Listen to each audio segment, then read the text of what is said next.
They never said my name. In 14,000 pages of documents, 29 subpoenas, and 6 years of investigations, I was reduced to 2 words. Victim A. Not a person, not a girl, just a letter in an alphabet of Washington's dirty secrets. But I'm going to tell you what really happened that night in July 2017. And trust me, this isn't the sanitized version you read in headlines. This is raw. This is real. This is the story Matt Gaetz never wanted you to hear. It started with a text message. I was 17 years old. Just finished my junior year of high school that June. My phone buzzed on a humid Florida evening, one of those nights where the air is so thick you can taste the salt from the ocean mixing with jasmine from someone's garden. The message was from a mutual friend, someone I'd met at a pool party weeks earlier. Big party tonight, lots of important people. You should come. Important people. In my teenage brain, that meant excitement. Adventure. Maybe a story to tell my friends when school started again in August. I had no idea I was about to become evidence in a federal investigation. The address was in a gated community, the kind where every house looks like a Mediterranean villa, and Range Rovers line the circular driveways. I remember the sound of my car door closing, that hollow thunk that echoed in the quiet street, the smell of fresh-cut grass, sprinklers hissing in the darkness. Inside, the music was loud. Not obnoxiously loud, but that controlled volume wealthy people use when they're trying to seem fun but don't want the neighbors calling police. EDM mixed with the clinking of glasses, laughter that sounded rehearsed. That's when I first saw him. Matt Gaetz stood near the kitchen island, surrounded by 3 or 4 people who laughed at everything he said. He wore a light blue button-down shirt, sleeves rolled up like he'd just come from some important meeting. His hair was perfect.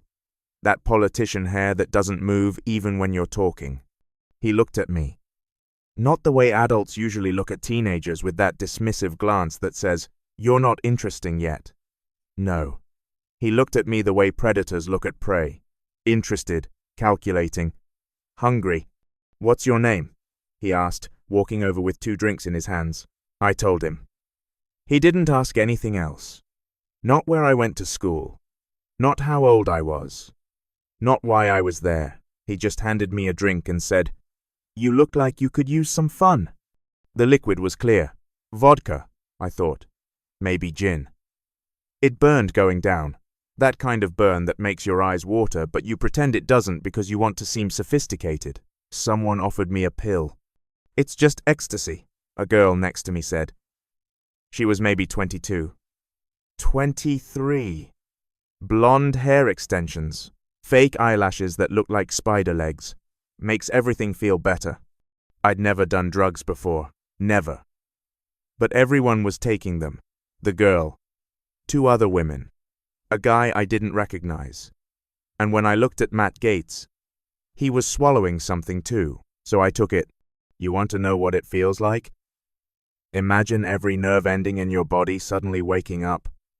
The music doesn't just sound good, it vibrates through your chest like a second heartbeat. The lights aren't just bright, they're alive, pulsing with colors you didn't know existed. And touch? Everything becomes electric. That's when Matt Gaetz put his hand on my lower back. What happened next? The ethics committee called it credible testimony.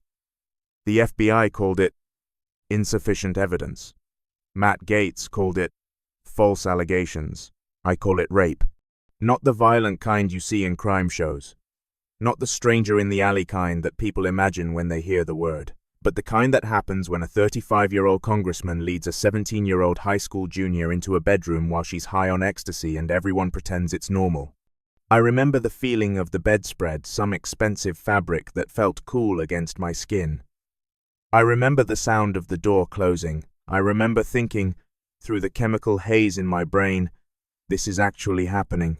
We had sex twice that night. The first time was just him and me. The second time, another woman joined. I don't know her name. The ethics committee probably has it in those 14,000 pages somewhere. But to me, she's just a blur of blonde hair and perfume. People were watching. Through the crack in the door. Standing in the hallway.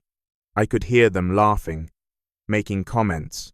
like we were entertainment. When it was over, Matt Gaetz reached into his wallet and pulled out 4 $100 bills. He placed them on the nightstand. For being cool, he said. $400.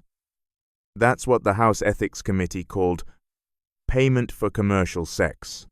That's what Matt Gaetz called generosity to someone I was dating. I call it the price tag he put on my dignity. I drove home at 3 in the morning. My hands were shaking so badly I could barely grip the steering wheel. The ecstasy was wearing off, leaving behind this hollow feeling like someone had scooped out my insides and replaced them with cotton. I didn't tell anyone. Not my mother. Not my best friend. Not the guidance counselor at school, when she asked why I seemed different that fall. Because who was I going to tell? That I went to a party with adults? That I took drugs? That I had sex with a U.S. congressman for money? In my teenage brain, I thought I was the one who'd done something wrong. Matt Gaetz texted me the next day. Had fun last night. Let's hang out again. I didn't respond. A month later, he sent another message. This one was different. Careful. Hey, I just want to make sure. How old are you? I told him. He went silent for exactly 3 days. Then, sorry. Been busy with work stuff. We should still stay in touch, though. We should still stay in touch, though. Well, we should still stay in touch, though. The ethics committee says he learned I was 17 more than a month after their first sexual encounter. They say statutory rape is a strict liability crime, meaning it doesn't matter if he knew or not. But here's what I know. He didn't ask my age that night. He didn't verify. He didn't care. And when he found out, he didn't apologize. He didn't panic. He just adjusted his strategy. 5 months later, I turned 18. Matt Gaetz waited exactly 3 weeks after my birthday. Then he messaged again. You legal now. Let's celebrate. We met at a different house. Same gated community. Same wealthy people with their rehearsed laughs, and their pills, and their drinks. This time, there was no ecstasy. No other women. No audience. Just him. And me. And the $400 he left on the hotel nightstand afterward. Commercial sex. The ethics committee called it. Dating, Matt Gaetz called it. I call it the moment I realized I wasn't a person to him. I was a transaction. For years, I tried to forget. I went to college. I dated other people. I told myself that what happened was just what happens when you're young and stupid and make bad decisions at parties. Then the FBI called. It was 2021. 4 years after that night in July, a female agent with kind eyes and a voice recorder sat across from me in a conference room and asked me to remember everything. Every detail, every text message, every dollar bill. We're investigating Joel Greenberg, she said. Matt Gaetz's friend. He's been charged with sex trafficking. Sex trafficking. The words made my stomach turn. We need to know about your interactions with Mr. Gaetz, she continued. Anything you can remember. So I told her. All of it. The party. The ecstasy. The bedroom. The $400. The second time. She wrote everything down. Asked follow-up questions. Showed me photos of other women. Do you recognize any of these people? I did. The blonde with the spider leg eyelashes. The other woman who joined us. 2 more faces I'd seen at various parties over those months. We found Venmo records, the agent said. Gaetz paid Joel Greenberg $900 the day after that first party. Greenberg then sent payments to multiple women, including someone matching your description. Money, electronic receipts, digital trails. My humiliation was documented in payment apps. Then, nothing. Months passed. The FBI investigation continued. I gave my testimony to a grand jury, sat in that same cold conference room and swore to tell the truth, but no charges came. The Department of Justice declined to prosecute. Insufficient evidence, they said. They worried about my credibility, a teenage girl who'd taken drugs voluntarily. who'd accepted money, who'd gone back for a second encounter. I wasn't the perfect victim, so I wasn't a victim at all. Matt Gaetz celebrated on Twitter. Fully exonerated, he typed in all caps. The DOJ found nothing, but he knew what nothing really meant. It didn't mean innocent. It meant unprovable. It meant the system had loopholes big enough to drive a Range Rover through. The House Ethics Committee had different rules. They didn't need criminal evidence. They needed credibility. And after interviewing me, after reviewing 14,000 documents, 29 subpoenas, and testimony from 24 witnesses, they found it. The committee received credible testimony from victim A herself, their report stated, as well as multiple individuals corroborating the allegation. Corroborating. That means other people confirmed my story. The blonde with the eyelashes. The guests at the party. Even Joel Greenberg, Matt Gaetz's best friend. The man who eventually pleaded guilty to sex trafficking. The same friend who turned FBI informant. The same friend who confirmed everything, but Matt Gaetz still denied it. On social media. In interviews.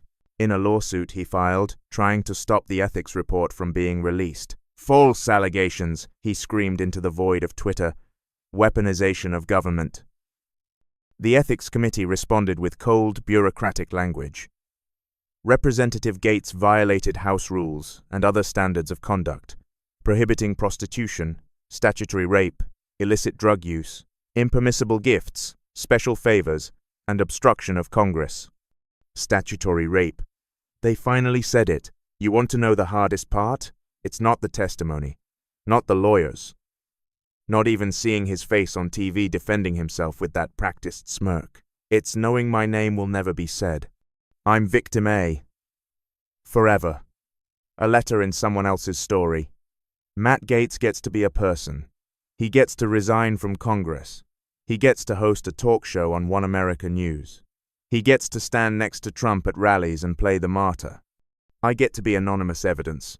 But here's what I want you to understand. Being anonymous doesn't protect you. It erases you.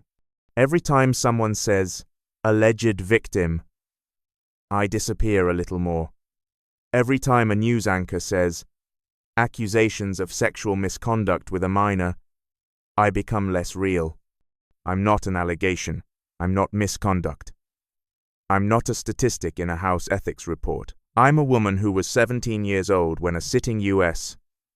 congressman paid her $400 for sex at a drug-fueled party while people watched through an open door. And I'm the witness they tried to keep secret. The ethics report was released on the 23rd of December 2024. Christmas Eve, as Matt Gaetz bitterly noted. He filed a lawsuit hours before publication, claiming irreparable harm to his reputation. The judge dismissed it. The report came out anyway, and America saw everything. The Venmo payments, the text messages, the testimony from multiple women, the ecstasy, the parties, the nearly $100,000 he spent on 12 different women between 2017 and 2020. But Matt Gaetz is still walking free, still giving interviews, still building his media career. Meanwhile, I'm still victim A. So let me ask you this. When does a secret stop being secret? When does a victim stop being a letter? When does a 17-year-old girl stop being evidence and start being believed? I testified under oath. I provided corroboration. I let strangers dissect the worst night of my life in 14,000 pages of documents. Matt Gaetz refused to testify, defied a subpoena, obstructed the investigation. Yet somehow, I'm still the one whose credibility gets questioned. The House Ethics Committee believed me. 29 subpoenas believed me. 6 years of investigation believed me. But do you? That's the real question, isn't it? Because in America, powerful men get second chances, third chances, entire new careers, and teenage girls get reduced to letters of the alphabet. My name is not victim A, but you'll never know what it really is. Because that's the price of speaking truth to power. You lose your name, but keep your nightmare. And Matt Gaetz? He just keeps smiling for the cameras.